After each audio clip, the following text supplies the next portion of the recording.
Kegiatan reses, anggota Komisi 4 DPR RI dari fraksi PDI Perjuangan, Made Urip, terus terjun ke tengah masyarakat.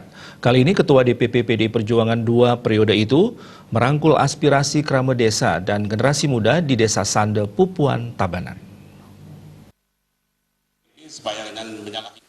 Salah satu wakil rakyat mewakili Bali di DPR RI, Made Urip, terus melanjutkan agenda resesnya sampai ke pelosok desa. Tidak saja menghadiri undangan berbagai elemen masyarakat yang bertubi-tubi, namun juga menjalankan kewajiban dan tugas negara selaku anggota Dewan di Senayan. Pada kesempatan tersebut, Bapak Petaninya Bali, dijuluki wakil rakyat sejuta traktor ini, turun ke bawah atau turba, sekaligus mensimak krama bersama Ketua DPRD Tabanan Iketo Suryadi alias Boping dan anggota DPRD Tabanan Gusti Nyoman Omardani. Kedatangannya disambut hangat ratusan krama desa dan anggota seketruna dan truni sedesa Sanda. Sebelum kegiatan simak krama dimulai, diawali dengan agenda reses Made Urip selaku anggota DPR RI untuk menyerap aspirasi masyarakat. Anggota DPR RI 4 periode ini mengatakan, melaksanakan tugas negara dengan menggelar reses ke semua daerah di dapilnya di Bali. Tujuannya untuk berdialog dengan seluruh lapisan masyarakat yang dibiayai dan dilindungi oleh undang-undang, sehingga biaya reses akan dikembalikan kepada masyarakat. Dana reses bukan money politik karena harus dipertanggungjawabkan secara transparan. Untuk berdialog dengan seluruh lapisan masyarakat, termasuk juga adik-adik kita, kaum milenial ini, untuk mendapatkan masukan-masukan dari semua lapisan masyarakat di Bali, daerah pemilihannya. Yang kebetulan daerah pemilihan Bali meliputi 8 kabupaten dan 1 kota. Di dalam reses anggota Dewan itu yang dibiayai oleh negara. Terima kasih. Sebagai pengurus DPP, ia kembali dicalonkan partai sebagai caleg DPR RI di nomor urut 1 Dapil Bali, mengucapkan terima kasih atas dukungan masyarakat Desa Sanda. Sementara perhatian Made Urip disambut baik Ketua Karang Taruna Permaisada, Made Agus Arisuta. Ia mengucapkan terima kasih atas kunjungan Made Urip yang telah banyak memberikan support kepada masyarakat, termasuk generasi muda, khususnya memfasilitasi bantuan pertanian.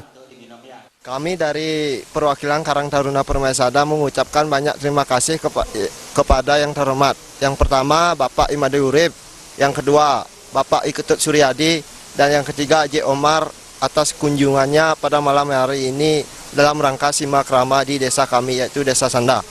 Khusus juga untuk Bapak Made Urip, saya mengucapkan terima kasih karena berkat beliau kami diberikan difasilitasi dibidangi tentang pertanian dan hama-hama pertanian.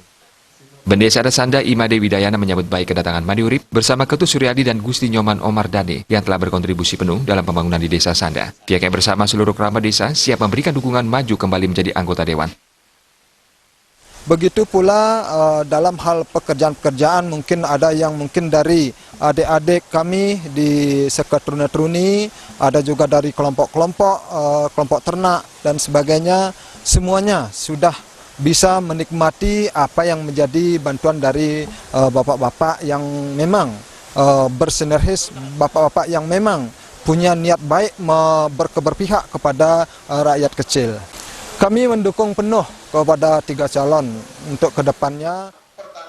Sementara itu, Boping menegaskan kembali saat agenda reses Made Urip ini hanya untuk menyerap aspirasi yang disampaikan masyarakat, terutama program-program dan sarana-prasarana di sektor pertanian. Untuk itulah, bersama Made Urip dan Omardani terus bekerja untuk rakyat. Masyarakat diharapkan terus memilih wakil rakyat dari tingkat kabupaten, provinsi, sampai pusat yang jelas agar bisa mendapatkan hak sebagai kontribusi politik. Hal senada disampaikan Omardani yang mengakui sengaja mengundang Made Urip dan Boping untuk bersama-sama menyerap aspirasi masyarakat. Ditegaskan saat reses dan bukan simak krama kampanye Pileg dan Pilpres. Ia memohon dukungan dan doa restu karena kembali ditugaskan partai maju sebagai caleg DPRD Tabanan nomor 8 dari PD Perjuangan. Khususnya di pusat kompak mendukung Made Urip sebagai caleg DPR RI Dapil Bali nomor urut 1 dan Ketua Suryadi maju sebagai caleg DPRD Bali Dapil Tabanan nomor urut 2. Tim Liputan Bali TV.